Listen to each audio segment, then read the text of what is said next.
there was a substantial Jewish population in the city. There's testimony in Josephus of letters that were written by the Jewish population advocating to the Roman government for certain kinds of privileges and rights. But sadly also, indications that there was tension between the Jewish population and the Gentile population in the city. Ephesus was also religiously pluralistic. There were over 50 different gods and goddesses that were worshipped in the city of Ephesus.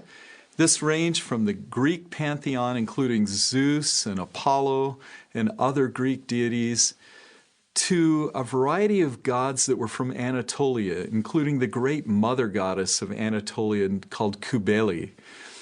There was also the goddess of the underworld, Hecate, that was prominently worshipped there and even had her temple in the precincts of the temple of Artemis.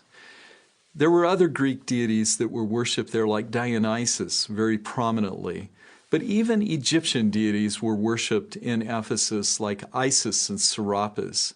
So it was a city that applied a variety of different gods and goddesses. But within that also was a substructure of all of these cults that I would call either magic or folk belief. And that is a vibrant belief in the reality of good and evil spirits, and using ritual means to harness the power and authority of these spirits for one's particular aims. Magic can involve very dark arts or things for a more benevolent purpose. Among the dark side that we hear about often in antiquity is the evil eye, or the effecting of curses in this way. And Ephesus had a reputation for being somewhat of a center for magical practices in antiquity. It's not as though magic didn't flourish elsewhere in the empire, but there was a particular reputation about Ephesus for being a center for magical practices and the trafficking with spirits. But most prominently in Ephesus was the worship of the Ephesian Artemis, also known by her Roman name as Diana. Artemis had a temple just outside the city walls in a sacred grove, and this temple was 4 times the size of the Parthenon in Athens. It was lauded by Pausanias as one of the 7 wonders of the ancient world. There was a month of the year named after Artemis. There were festivals in her name. There were games that were held in her honor. And twice a week there was a procession that came out of the temple and around the city. Everyone in Ephesus was intimately familiar with Artemis and to one degree or another involved in her worship of Artemis in that city.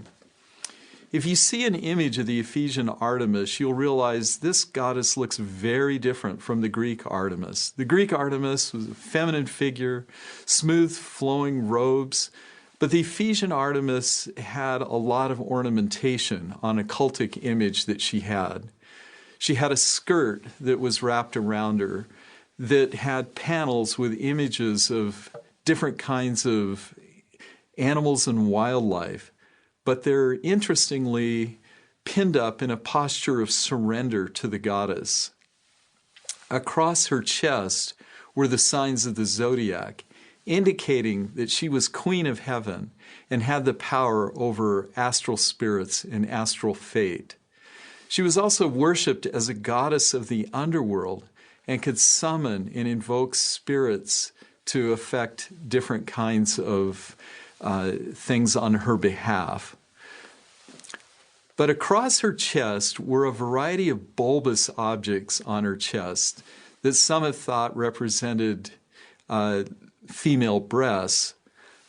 Others have thought they look like eggs or various kinds of different sorts of things. In a recent study by a UCLA archaeologist named Sarah Morris, there was an interesting background that she posited regarding these bulbous images on